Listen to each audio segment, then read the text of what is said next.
Je vous laisse la parole, évangéliste Roland. Donc, que Dieu soit avec nous ce soir, que Dieu vous utilise. Prenez la parole, soyez libres et tout le monde disposez nos cœurs. Alors, je vous laisse la parole. Je suis au Gabon, à Libreville. Alors, ce soir, le thème, c'est développer un cœur pour les âmes. Donc, déjà, avant de commencer, j'aimerais qu'on lise dans Jean chapitre 6, verset 69. Je lis la parole de Dieu. L'apôtre Pierre qui a parlé, qui a dit « Et nous avons cru et nous avons connu que tu es le Christ, le Saint de Dieu. Et nous avons cru et nous avons connu que tu es le Christ, le Saint de Dieu. » Alors déjà pour commencer, ce que je veux dire, c'est que après avoir connu le Seigneur Jésus, nous devons apprendre à le connaître. Nous devons apprendre à le connaître. Pierre a dit, et nous avons cru, et nous avons connu que tu es le Christ, le Saint d'Israël. Ceux qui avaient juste cru en Jésus, mais qui ne l'avaient pas connu, étaient partis. Ils avaient abandonné le Seigneur, ils étaient partis. Alors, nous allons voir ce soir comment Dieu développe un cœur pour les âmes en 3 étapes dans la vie en Christ. Je vais aborder la première étape. On va aborder la première étape.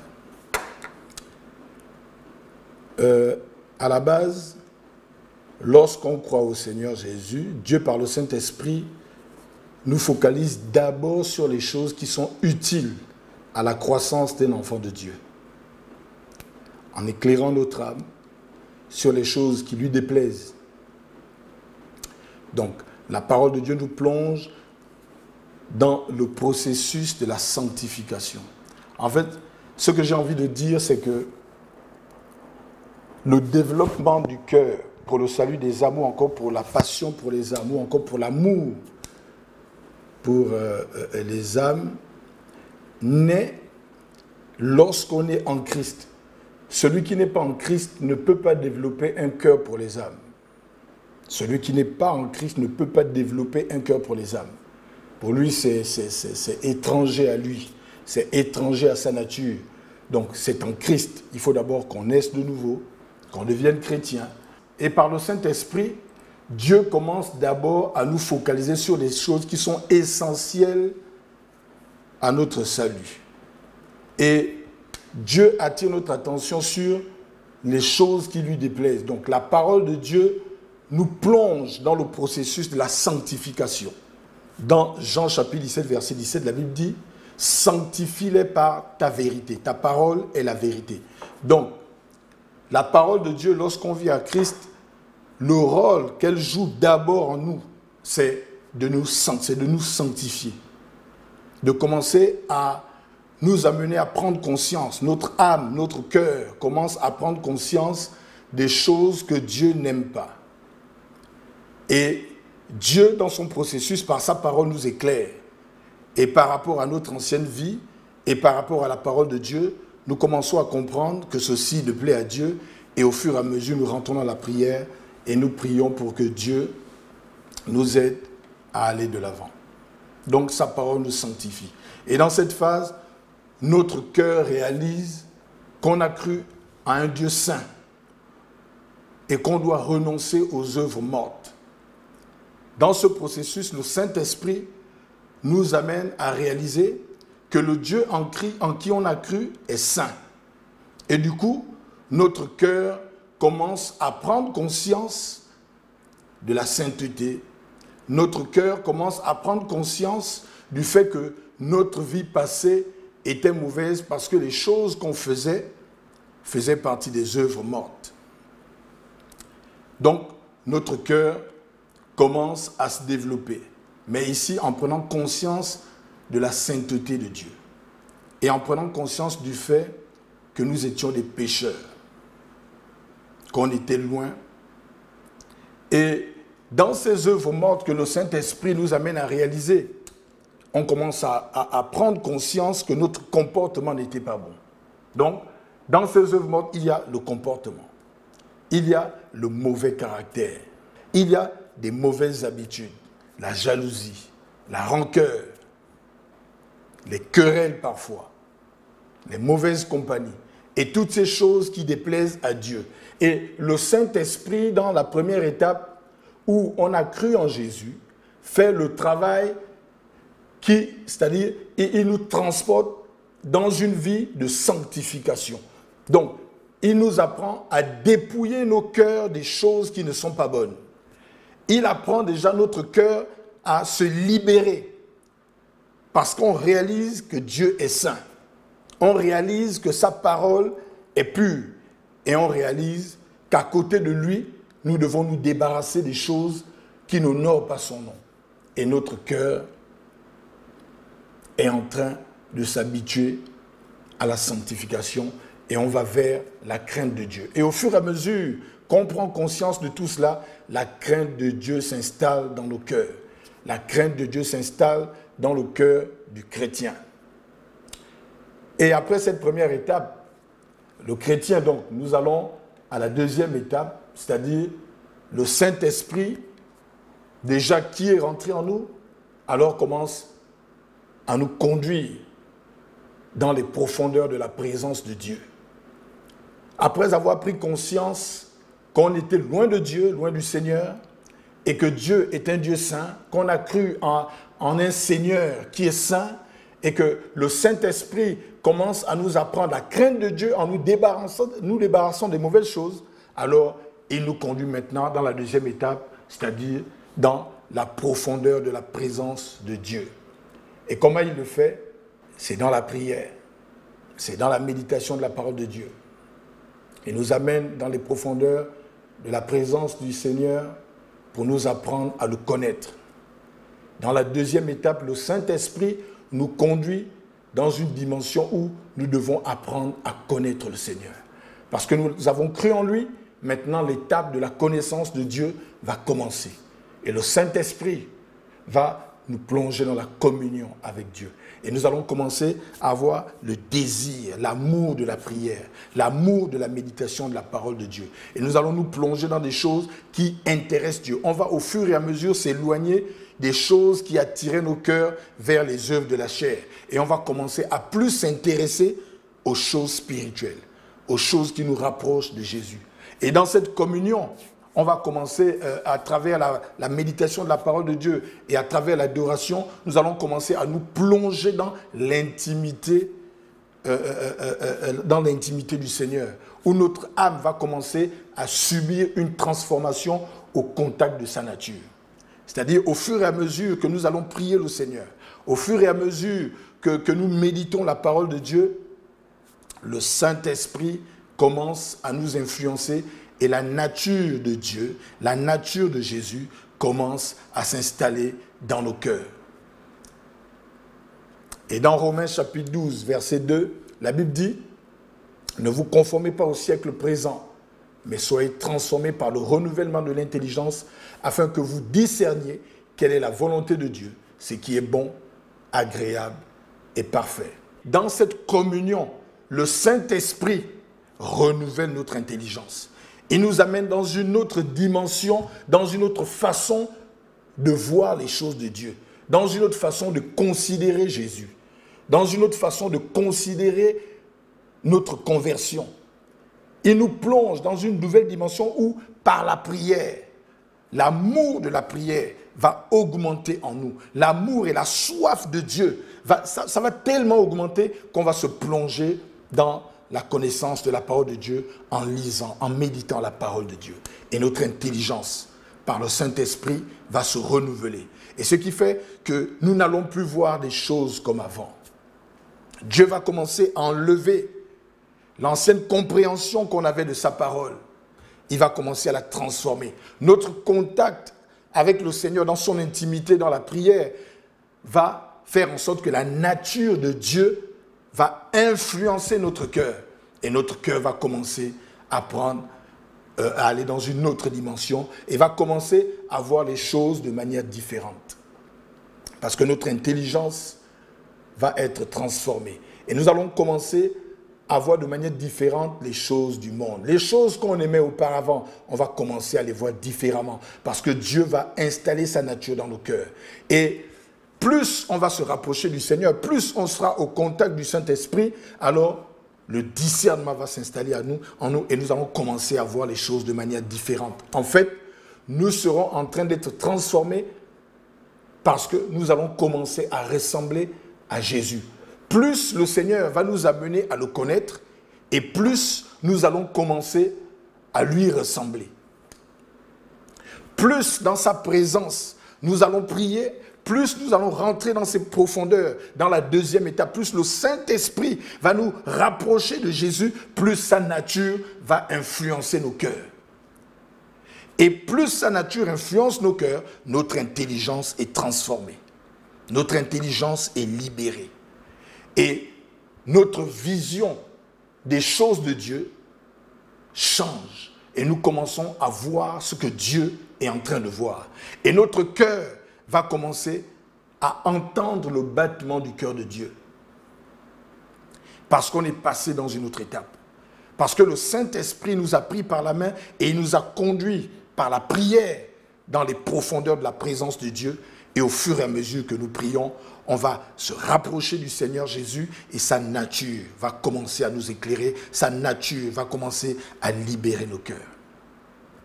Et les richesses de Dieu vont commencer à prendre forme dans nos cœurs. Ça va commencer à prendre forme. Et notre cœur va commencer à ressentir ce que le cœur de Dieu ressent. Il va commencer à ressentir de l'amour. Un amour profond. C'est-à-dire, lorsque nous sommes venus à Christ, on pouvait commencer à réaliser l'amour de Dieu pour nous. Car Dieu a tant aimé le monde qu'il a donné son Fils. On va commencer à réaliser l'amour de Dieu lorsqu'on vient à Christ. Mais au fur et à mesure que nous allons dans la communion avec le Saint-Esprit, Dieu va commencer à nous faire entendre le battement de son cœur. Et on va commencer à entendre ce pourquoi le cœur de Dieu bat. Et nous allons commencer à ressentir de l'amour. Mais ici, ce ne sera plus l'amour que Dieu ressent pour nous, mais plutôt l'amour que Dieu ressent pour ceux-là qui ressemblaient à ce que nous étions avant qu'il nous appelle. L'amour que Dieu ressent pour ceux-là qui se perdent dans le monde. Le cœur de Dieu sera en train de battre et Dieu va commencer à nous amener à réaliser ce que lui, il ressent dans son cœur. Nous allons commencer à entendre le battement du cœur de Dieu. Notre cœur va commencer à ressembler au cœur de Dieu. Et en même temps, nous allons commencer à entendre le ressenti du cœur de Dieu, c'est-à-dire la compassion et la miséricorde de Dieu pour les hommes pour qui Jésus-Christ est venu mourir à la croix. Au fur et à mesure que nous allons commencer à prier, au fur et à mesure que nous allons commencer à nous perdre dans sa présence, au fur et à mesure que nous allons communier avec lui, nous allons avoir la soif de mieux le connaître. Plus nous allons le connaître, mieux notre cœur va commencer à battre et nous allons commencer à entendre les désirs du cœur de Dieu. Ce pourquoi le cœur de Dieu bat tous les jours. Et notre cœur va commencer à ressentir l'amour que Dieu ressent pour les hommes. Et on va mieux réaliser pourquoi Jésus est venu mourir à la croix. La compassion pour les âmes. Ça va commencer à naître. Et en même temps, notre cœur, dans la présence de Dieu, va commencer aussi à réaliser la tristesse et la colère que Dieu peut ressentir lorsque les hommes foulent aux pieds le sacrifice de la croix. La sainte colère de Dieu. Notre cœur va commencer à réaliser cela. Parce que nous ressentons le battement du cœur du Seigneur. Parce que nous commençons à réaliser cela. Parce que nous nous sommes laissés conduire par le Saint-Esprit. La dernière fois, on a parlé de la plénitude, de marcher dans la plénitude de l'Esprit. Justement, en marchant dans cette plénitude, le Saint-Esprit nous conduit dans la prière et dans l'amour, l'adoration, dans les profondeurs de la connaissance de Jésus. Et là-bas, nous pouvons commencer à entendre le cœur de Dieu battre. C'est dans sa présence. Ce n'est pas ailleurs. C'est dans sa présence. En priant, en méditant la parole de Dieu, en adorant le Seigneur, sa nature commence à nous influencer. Et dans cette deuxième étape, le Saint-Esprit qui nous conduit, alors il nous emmène là où le cœur de Dieu est en train de battre. Et on commence à réaliser. Et plus nous réalisons l'amour de Dieu pour ces personnes pour qui Jésus est venu mourir à la croix, notre cœur commence à se développer pour les âmes qui sont perdues. L'amour pour les âmes perdues ne vient pas comme ça. Ça ne vient pas parce qu'on est né de nouveau. Ça vient parce qu'en plus de la nouvelle naissance, nous avons cherché à connaître Jésus. En plus du fait de croire en lui, nous avons creusé dans la prière, dans la méditation de la parole. Nous sommes allés dans les profondeurs, parler du Saint-Esprit. Et en rentrant dans ces profondeurs, on a commencé à entendre le battement de son cœur. C'est dans sa présence. C'est parce que lorsqu'on a cru en Jésus, on a voulu aller plus loin. C'est-à-dire apprendre à le connaître. Apprendre à le connaître. Apprendre à le connaître. Lorsque le Seigneur a posé la question à ses disciples, pendant que les gens avaient abandonné Jésus, il leur dit, mais vous, pourquoi vous êtes encore là? Et Pierre a pris la parole, il a dit, et nous avons cru, et nous avons connu que tu es le Christ, le Saint de Dieu. Il ne s'est pas arrêté, et nous avons cru, parce que ceux qui étaient partis avaient aussi cru. Mais le problème, c'est qu'ils ne sont pas allés jusqu'à le connaître. C'est ceux-là qui ont appris à connaître Jésus, qui ont compris qu'il ne faut pas le lâcher. Ceux qui ont juste cru en lui et qui se sont arrêtés là, ont fini par l'abandonner lorsque les épreuves de la vie en Christ sont arrivées. Parce qu'en Christ, il y a des épreuves. Mais ceux qui ont cherché à le connaître comme Pierre et les autres, ils ont dit non. On a connu que tu es le Christ. Mais pour connaître le Christ, c'est parler du Saint-Esprit en allant dans les profondeurs. Et plus j'apprends à connaître le Christ, mieux mon cœur entend les battements de son cœur. Et sa nature nous influence parce que nous rentrons dans sa présence. Alléluia. Et par la suite, on va à la troisième étape. Parce que j'ai dit qu'on va voir ça en 3 étapes. Dans la troisième étape, alors que le Saint-Esprit nous a déjà plongés dans la présence de Dieu et on apprend à mieux le connaître. Dans sa présence, on a commencé à connaître la personne de Jésus. On a compris qu'il n'est pas seulement mort à la croix pour nos péchés. Mais en allant plus loin, on a compris qu'en plus du fait qu'il soit mort pour nous, il continue à vivre et son cœur continue à battre pour ceux-là qui ne l'ont pas encore connu. Et plus on va dans sa présence, on apprend à comprendre pourquoi son cœur bat. Pourquoi son cœur bat. Vous savez, pour mieux connaître quelqu'un, il faut se rapprocher de lui. Parfois, on a une vague connaissance des gens.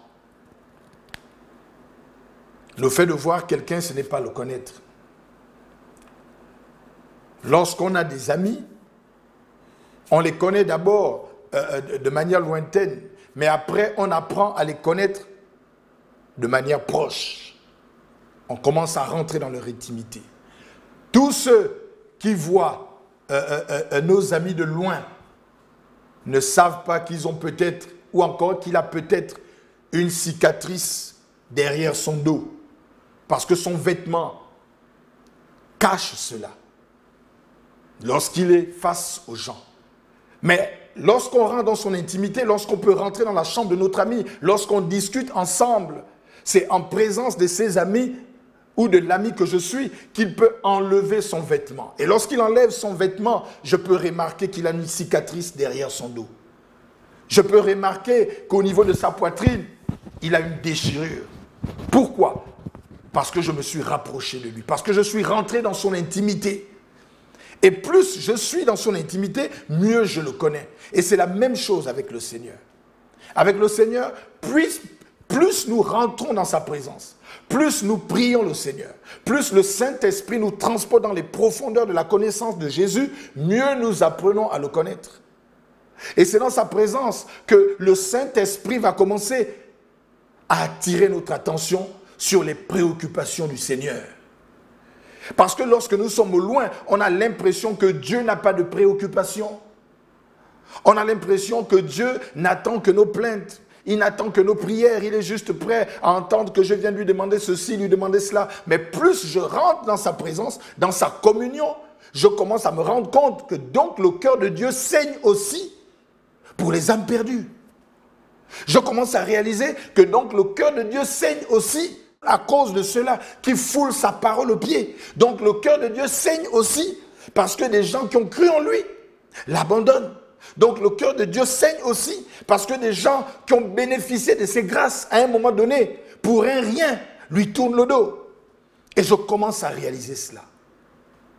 Et en rentrant dans la présence de Dieu dans la troisième étape, puisque Dieu a déjà réussi à saisir, à captiver mon attention, puisqu'en rentrant dans sa présence, il a réussi à focaliser mon attention sur lui, parce que maintenant, je peux entendre son cœur battre, alors Dieu va continuer son processus.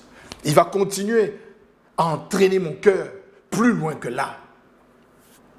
Plus loin que là. Et le Saint-Esprit va commencer à me faire réaliser que Dieu aussi a des préoccupations. Alléluia. Le Saint-Esprit va m'amener à réaliser que Dieu a aussi des préoccupations lorsque je vais rentrer dans son intimité. Et en rentrant là-bas, qu'est-ce qui va se passer? Dieu, lorsque mon attention sera totalement focalisée sur le battement de son cœur, et à chaque rythme de battement, je peux entendre le rythme d'un battement pour les veuves, le rythme d'un battement pour les enfants abandonnés, le rythme du battement des enfants avortés, le rythme du battement de ceux-là qui ne connaissent pas Dieu, mais qui pourtant cherchent son secours. Et à chaque battement de cœur de Dieu, le Saint-Esprit va commencer à focaliser mon attention ou notre attention sur les préoccupations de Dieu. Alléluia. Et il va nous faire comprendre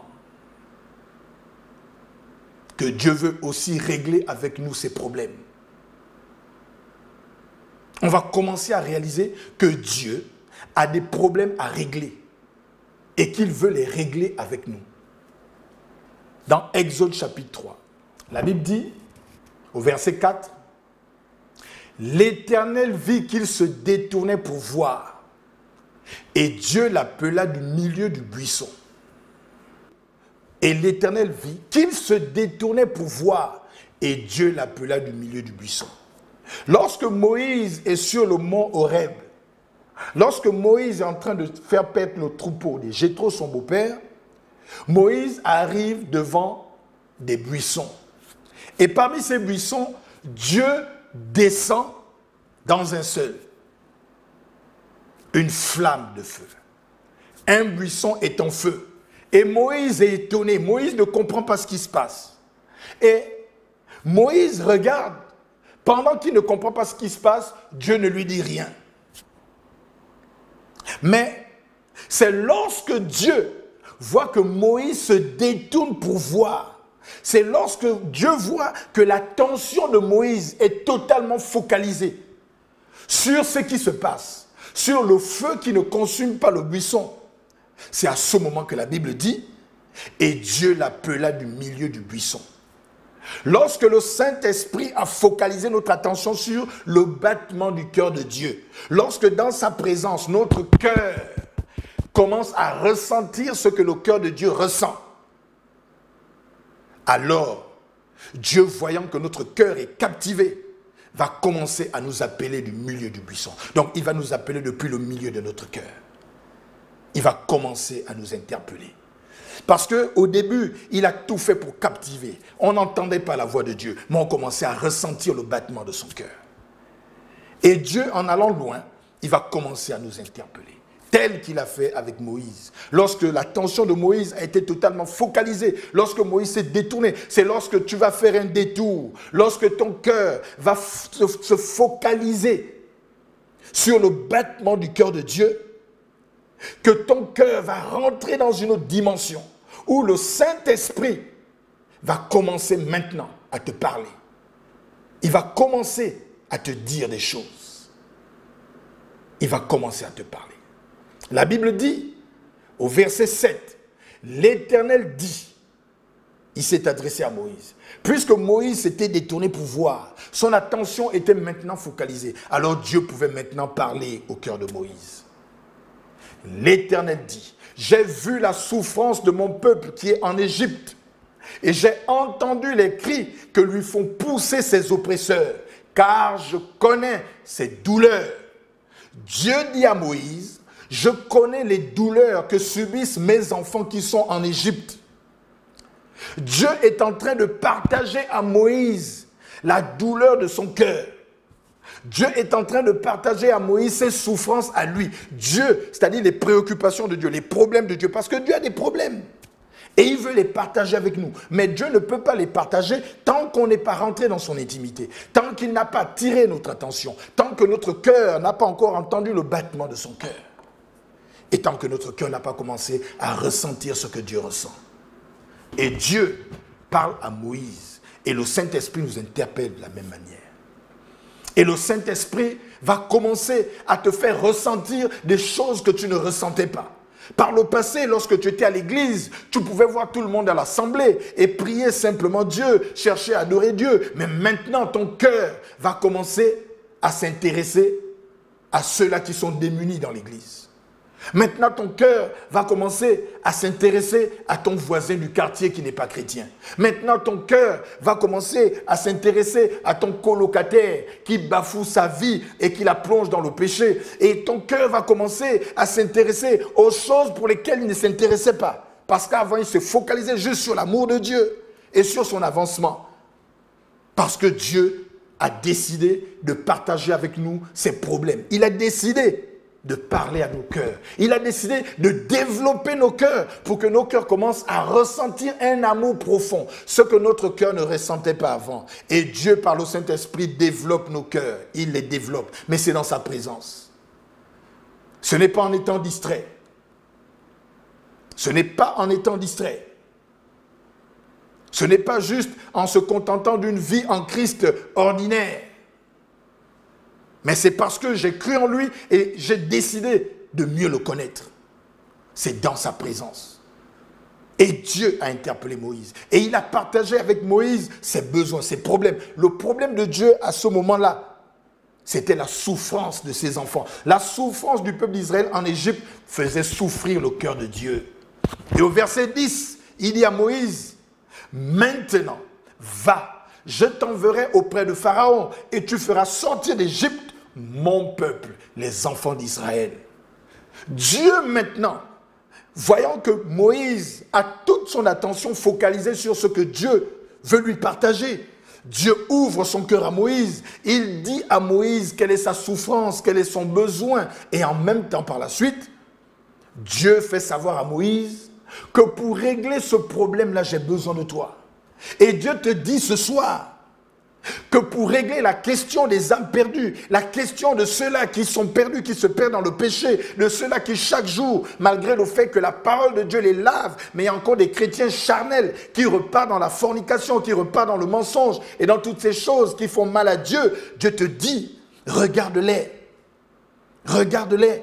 Et Dieu partage avec toi sa souffrance et il te dit, va parce que je t'ai choisi.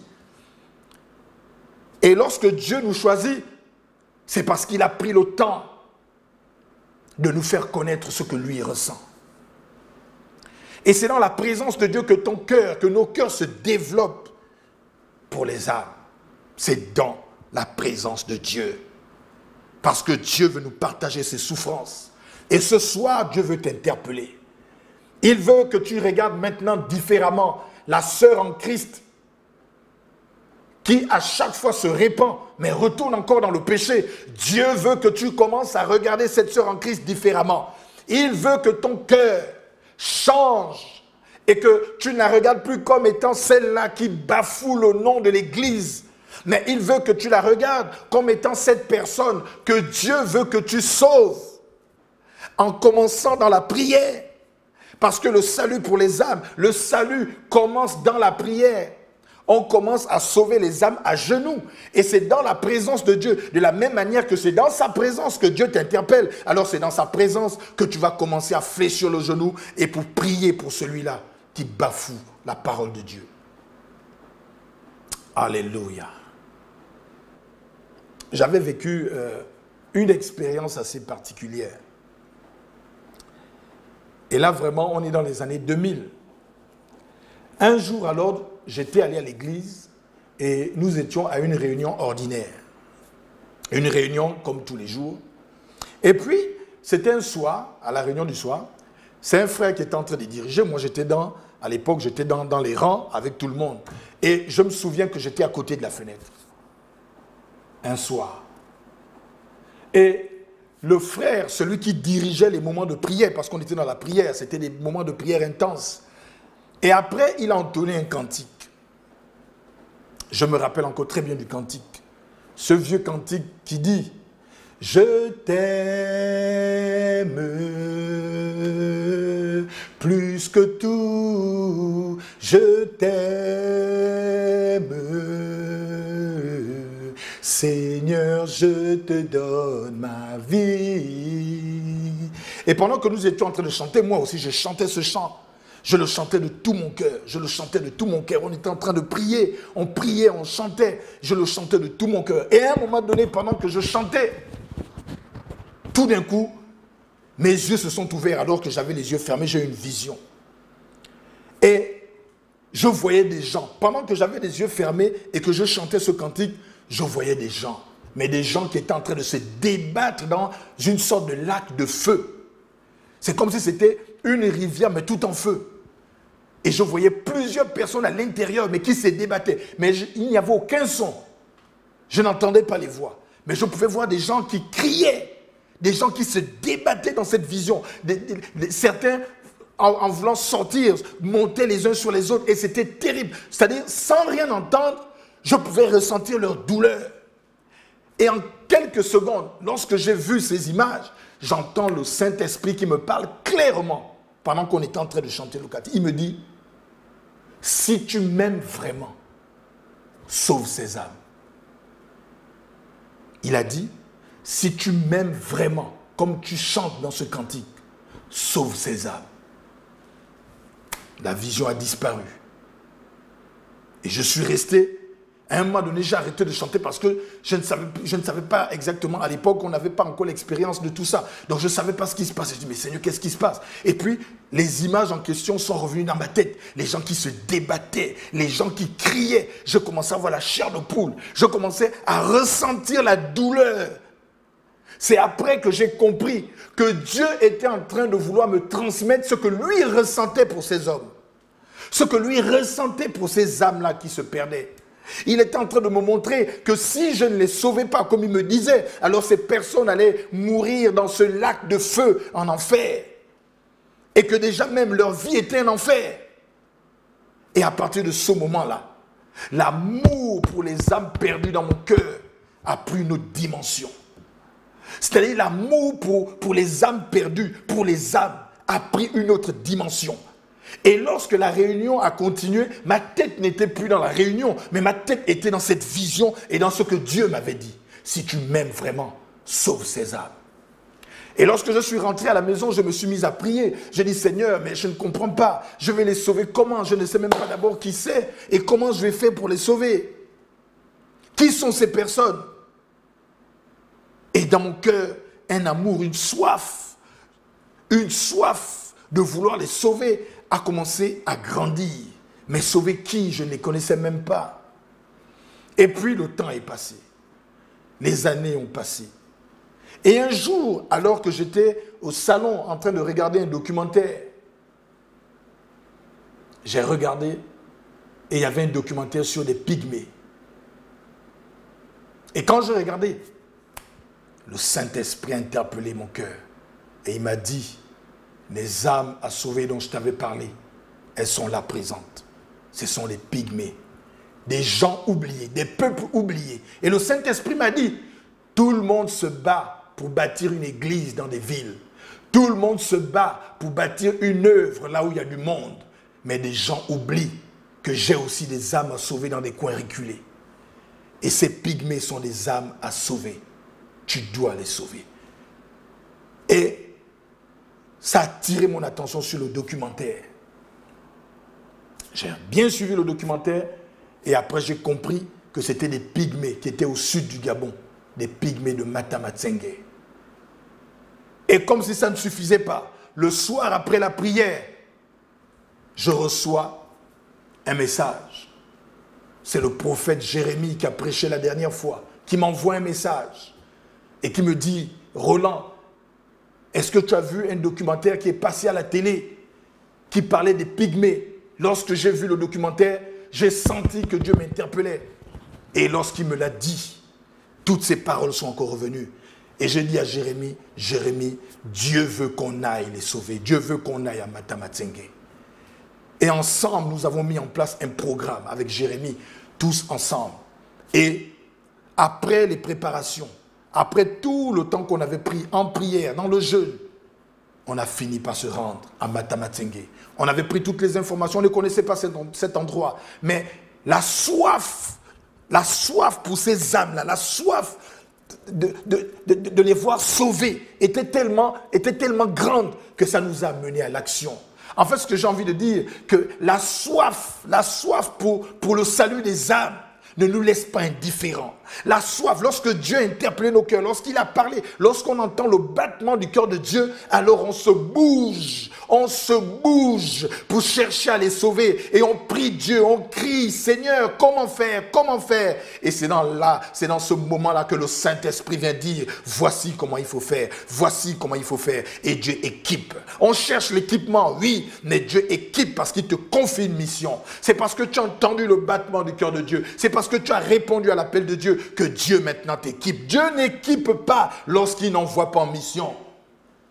Et lorsque Dieu confie une mission, alors Dieu a prévu l'équipement nécessaire pour la mission et pour accomplir cette mission. C'était en 2000. En 2010, nous sommes descendus à Matamatsenge. Nous avons vu enfin ces pygmées. Nous avons prêché l'évangile à ces personnes. Et Jésus a fait ce qu'il avait à faire. Et la chose qui m'a le plus marqué dans cette affaire, c'est que le dernier jour, les gens, les pygmées et les autres qui étaient là-bas avaient tenu à organiser un repas pour nous. Parce qu'il y avait une familiarité qui était rentrée. L'évangile avait été annoncé. Et un amour s'était créé entre eux et nous. Et ce jour-là, j'avais pris la guitare et lorsque j'ai joué à la guitare, et après, tout d'un coup, cette vision est revenue dans mon esprit. La vision de 10 ans en arrière. Là où j'avais vu ces personnes-là dans le feu qui se débattaient. Et puis j'ai eu envie de partager ça avec eux comme ça. C'est ce que Jérémie va se rappeler. Et lorsque j'ai parlé, je leur ai dit, vous savez, Dieu vous aime. Parce qu'il y a 10 ans en arrière, j'avais une vision où je voyais ce qu'on est en train de faire ici maintenant. Et lorsque j'ai fini de témoigner, ce qui a touché encore et ce qui m'avait fait pleurer, c'est parce que parmi les pygmées, il y a une personne qui avait pris la parole, un des doyens. Et il avait dit ceci. Il a dit, ce que tu dis là, ça nous touche vraiment parce qu'on pleure aussi. Et il avait les larmes. Il a dit, ça nous touche. Parce que justement, en arrière, il y a 10 ans, Matamatsenge veut dire, il nous dit, Matamatsenge veut dire le commencement d'un nouveau monde. Dans leur langue à eux, les pygmées. Il dit, ça veut dire le commencement d'un nouveau monde. Et il nous dit, Pourquoi Matamatsenge? Parce qu'avant, nous étions dans la forêt. Et là où nous étions, on avait subi des choses atroces. Il y avait un sorcier dans le village qui avait mis tout le village dans une marmite. Et c'était une marmite mystique qui était au feu et qui brûlait tout le village. Et pour fuir ce sorcier-là, nous sommes partis de là-bas pour nous retrouver là où nous sommes. Et on a donné au nom village Matamatsenge comme pour commencer un nouveau monde. Il dit, et cette vision-là, justement, le feu-là, c'est la marmite dans laquelle nous étions. Et j'ai eu la chair de poule, j'ai eu les larmes aux yeux. En fait, ce que j'ai envie de dire, c'est que Dieu développe nos cœurs. C'est Dieu qui développe nos cœurs. Nous ne pouvons pas les développer comme ça, non. Mais c'est en rentrant dans la présence de Dieu. C'est en priant. C'est en jeûnant. C'est en nous perdant dans sa présence. C'est là-bas que Dieu développe nos cœurs pour les âmes. C'est là-bas que Dieu nous parle. C'est là-bas que Dieu agit. Et lorsque Dieu a captivé nos cœurs, lorsqu'il nous a fait entendre le battement de son cœur, on commence à ressentir l'amour qu'il ressent pour ceux-là qui sont perdus. Parfois, il y a des gens qui ne comprennent pas pourquoi. Il y a des gens qui font des sacrifices. Ils sont prêts à tout donner pour aller sauver une âme. Mais c'est parce que Dieu a fait entendre le battement de son cœur à ces personnes. Mais lorsque Dieu met en nous la soif, la passion pour les âmes, nous sommes prêts à tout abandonner pour satisfaire le besoin du cœur de Dieu. Dieu a parlé à Moïse et Moïse n'a pas hésité de partir et il est allé affronter Pharaon. Moïse savait que ça devait être difficile, mais il l'a fait parce que son cœur battait au rythme du cœur de Dieu. Dieu avait fait entendre à Moïse ou encore au cœur de Moïse ce que subissaient les enfants d'Israël en Égypte. Alléluia. Et ce soir, je prie Dieu que nous puissions entendre le battement de son cœur. Tu es en Christ, je ne sais depuis combien de temps. Le Seigneur a touché ton cœur et tu as cru en lui. Et en toi, il t'a fait comprendre l'importance de la sanctification. Et tu as commencé à t'éloigner des œuvres mortes. Tu as commencé à pratiquer des bonnes choses. Et dans cette pratique, ou encore dans cette nouvelle étape de ta vie en Christ, tu as commencé à prendre la crainte de Dieu. Tu as commencé à prendre la crainte de Dieu. Que craindre Dieu, ce n'est pas avoir peur de Dieu, mais respecter Dieu. Et parce que je respecte Dieu, alors même là où il n'y a pas un chrétien, je ne peux pas tomber dans le péché. Parce que Dieu est avec moi et il me voit. Et lorsque tu vas plus loin, le Saint-Esprit t'amène dans les profondeurs. Et parce que tu allais dans les profondeurs, parce que tu voulais connaître Dieu davantage, rentrer dans son intimité. Et là-bas, le Saint-Esprit a commencé à t'interpeller et ton cœur a commencé à ressentir autre chose. Le battement du cœur de Dieu. Parce que la nature de Dieu est rentrée en toi. Alors ce soir, je veux simplement qu'on prie si c'est possible. Alléluia. Je vais prier simplement. Et pendant que je vais prier, je veux simplement que les gens écoutent. Alors tu peux baisser ta tête et je vais prier. Éternel Dieu des armées, je te bénis encore ce soir. Seigneur, merci pour ta grandeur. Merci déjà parce que tu nous as fait connaître qui tu es. Seigneur, nous étions des pécheurs autrefois. Et dans ton amour, tu es venu nous chercher là où nous étions. Seigneur, tu n'as pas tenu rigueur à ce que nous étions en train de faire, mais tu nous as pris de la boue du péché, tu nous as lavés. Et Père, par ton esprit, tu nous as conduits dans ta présence. Parce que tu voulais qu'on te connaisse davantage. Seigneur, maintenant que nous sommes devant toi, ô Dieu, je prie, Père, pour chaque cœur ce soir. Je prie au nom de Jésus que, Père, tu réveilles en chacun d'entre nous la soif qui est en toi. Que nos cœurs entendent le battement de ton cœur. Seigneur, que celui-là qui était sourd à ta parole, sourd, éternel Dieu, à ce que tu ressens, maintenant, Père, je prie que chaque cœur s'ouvre et que nous puissions entendre le battement de ton cœur. Je t'en supplie, Jésus. Saint-Esprit, touche nos cœurs ce soir et ouvre notre entendement, Seigneur. Père, je prie qu'à partir de ce jour, à partir de ce soir, que nos cœurs commencent à regarder différemment, Seigneur, ceux qui sont autour de nous, ceux qui sont dans notre environnement. Oh Jésus, parle-nous. Seigneur, tu as des préoccupations que tu veux partager avec nous, mais nous sommes trop distraits. Nous sommes préoccupés par nos propres besoins. Mais Seigneur, tu veux maintenant que nous puissions nous focaliser sur les tiens. Tu as des choses à régler avec nous, Saint-Esprit. Tu as des choses à régler. Et tu veux nous envoyer, tu veux nous les communiquer. Seigneur, tu veux, éternel Dieu, que chacun comprenne et entende le battement de ton cœur. Seigneur, chacun pour sa part, dans son environnement. Seigneur, chacun là où il est. Parle à nos cœurs au nom de Jésus. Seigneur, merci pour ta grandeur. Que le Saint-Esprit, éternel Dieu, nous conduise dans ta présence. Que l'honneur et la gloire te reviennent. Toi qui règnes à jamais dans le nom puissant de Jésus. Amen. Alléluia. Amen. Alléluia. Amen. Que Dieu soit loué. Amen. Amen. Amen. Amen.